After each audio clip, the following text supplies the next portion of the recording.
Hello ladies and gentlemen, welcome to Unit Lost. My name is Kirioth, and today we're going to have yet another look at Star Citizen. Now this is only going to be a short vid, but it is basically to show you how the physics system in Star Citizen works, and how the ship controls, and how you can affect the way it controls in spaceflight. So, first things first, as you can see we have a thing here that says coupled.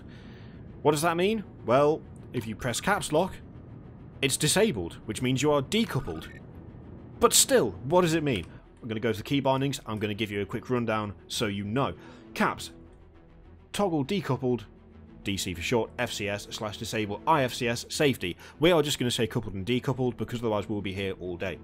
Now, coupled, W is throttle up, S is throttle back, D is roll right, A is roll left, and space is space brake, which I will obviously demonstrate so you know what that actually means because that's kind of a meaningless phrase at the moment. Decoupled. It opens up a whole raft of new possibilities. Q is strafe down, W is strafe forward, E is strafe up, A is strafe left, S is strafe back, and D is strafe right, and space is Newtonian brake. So that's different as well. So, what does that actually mean? We're going to start out coupled.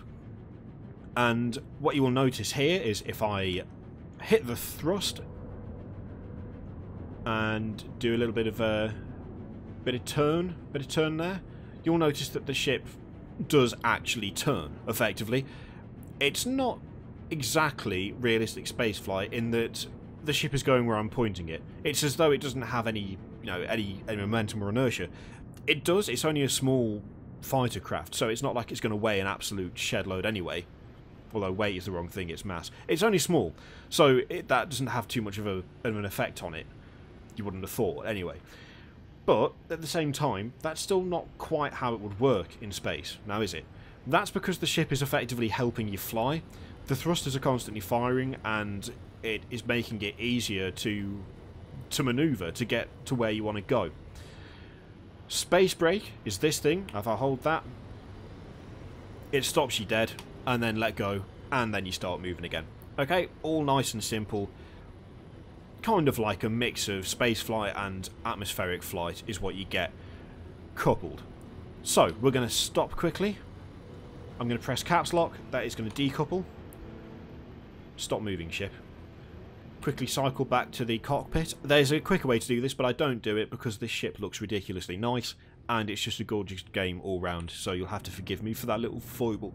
So, now the ship is decoupled. You can see that there. I only cycled in so you could, see that it is crossed out, it is decoupled.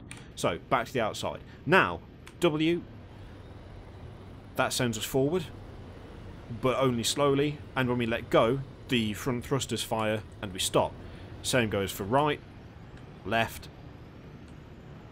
back, up, and down, and you can still turn the ship, so that's all normal, that's fine. However, you'll note that there is absolutely no throttle so far.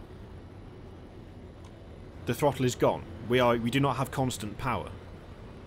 We can strafe, but that's all we can do. And when we strafe, we go very slowly. So, I'm going to put it back to coupled, and this will demonstrate the difference between the two, and how decoupling will actually change the behaviour of the ship completely. So now, it's coupled again. So, I've pressed W, we're at full throttle, get a bit of afterburner on the go. Now, caps lock, decoupled, I'm going to turn the ship, and the ship is now going exactly the same way it was before. This is where the realistic physics come into play. The ship has got a lot of momentum, it's got a lot of inertia, and it's just going to keep going in this direction until we turn the main engine back on by coupling. Because that's how it should work. In this state, the ship is not helping you turn, it's not helping you maneuver. It is effectively just, it's going to travel in this direction forever. You can affect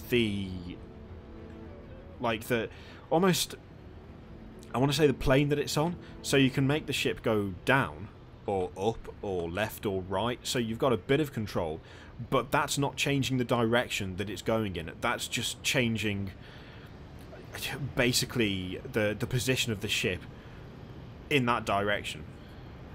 I suppose the best way to put it is coupled.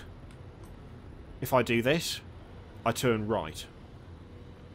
However, decoupled, get a bit of speed up again, mind the giant laser. If I turn right, I don't turn. The ship turns, but you don't actually change direction. It's all about the momentum that you've got. You will keep going in the same direction permanently until you do something to stop it. So you can turn the body of the ship, but you can't turn the direction of the ship. You can move about, but you can't, again, really change effectively the actual direction of the ship itself. You're just going to keep essentially falling forever through space, which is a terrifying phrase, but don't worry, because you can easily get control of the ship back.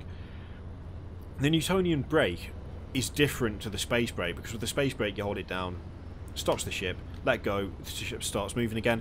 Decouple, the Newtonian brake basically just fires the thrusters and makes the ship come to a dead stop.